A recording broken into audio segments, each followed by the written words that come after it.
These operations have been important to Nigeria for a long time. Oil makes up 95% of all the country's exports. But the sector is facing challenges.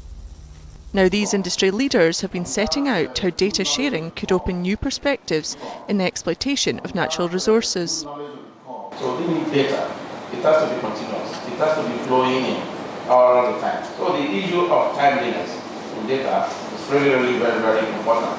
As of now, the JODI, the database, is on M-2, what we call M-2. That is, on 2-month basis, you'll be able to see all the essential, all these fundamental data.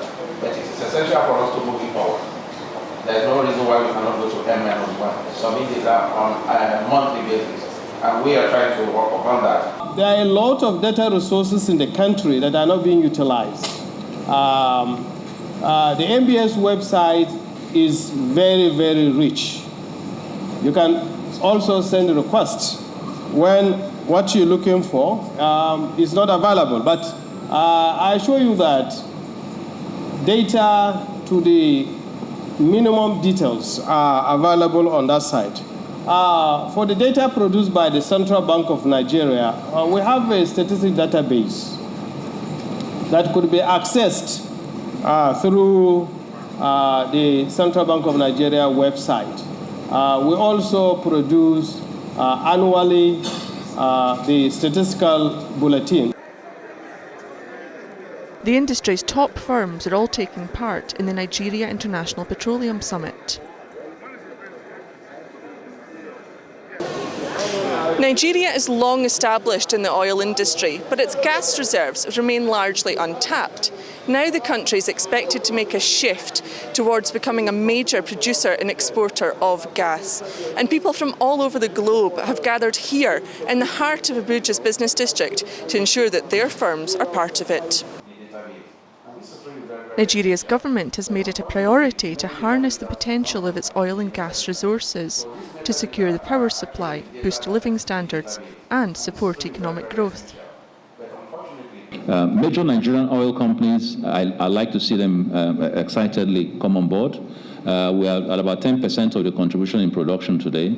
We need to do more. I'm targeting over that 5-year period a move to at least 25 to 30%, which means that we need to see what incentives are essential for them to continue to take some of the blocks that the IOCs are dropping and begin to bring them back in a very realistic manner back into the market and back into contribution. The future is promising, lots of opportunities, lots of energy beginning to sort of get off the ground. A lot of that because of the work that has been done over 2 years under your leadership and that of the president. There's going to be challenges. There are fiscal issues that need to be addressed to empower everybody to invest in this sector. We're holding those conversations. But what we see is that although the oil sector remains a very small employer of labor because of its very technical nature, it, however, provides a catalyst for the expansion of the entire economy in this country. And whatever diversification efforts we want to put is going to be completely dependent on how well we run this. In very many ways, therefore, the oil sector must not just be transparent, it must indeed lead in transparency and lead in the opportunities. His sentiment was shared by the companies present. I personally feel that the oil industry has failed to deliver on its promise to Nigerians. It has failed to deliver wealth locally. It has failed to deliver on development. Nigeria's former petroleum minister says it's important to look at mistakes of the past so these aren't repeated. When both the NNPC and the joint venture were producing the budget for that year to produce the oil on cash cow basis and so on and so forth, when they included an item, for a good boat, management boat, luxury boat to be used by the foreigners, the cost of which 1 day production. Did they also include in the budget establishing roads in the community? Because when I visited the community, we saw that in most of the oil community, Membe, Boni, everywhere, the creeks and so on, there were no roads, no hospitals, no schools, and no this. And who was supposed to do that? They said the corporate responsibility of of the producer. Was it in the budget that was approved by NNPC through NAPIS? The answer is no. And that is why most of all the producers also said, we cannot handle this thing only by ourselves. The government also has to come in. Thank you very much.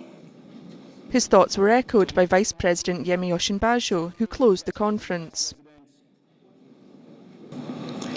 Honourable Ministers, Your Excellencies, it is clear that Africa must increasingly look within for solutions to resolve the challenges that impede the growth of industry, of commerce, and of economic growth generally.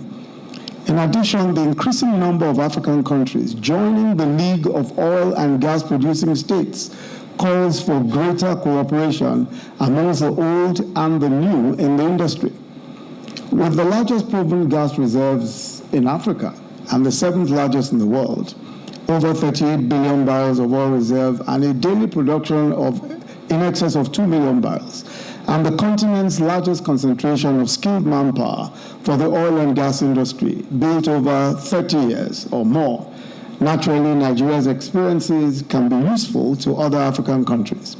I believe that the NIPS, therefore, provides a good opportunity for the exchange of experiences among the large and small, the old and the new, and the potential oil-producing states in Africa.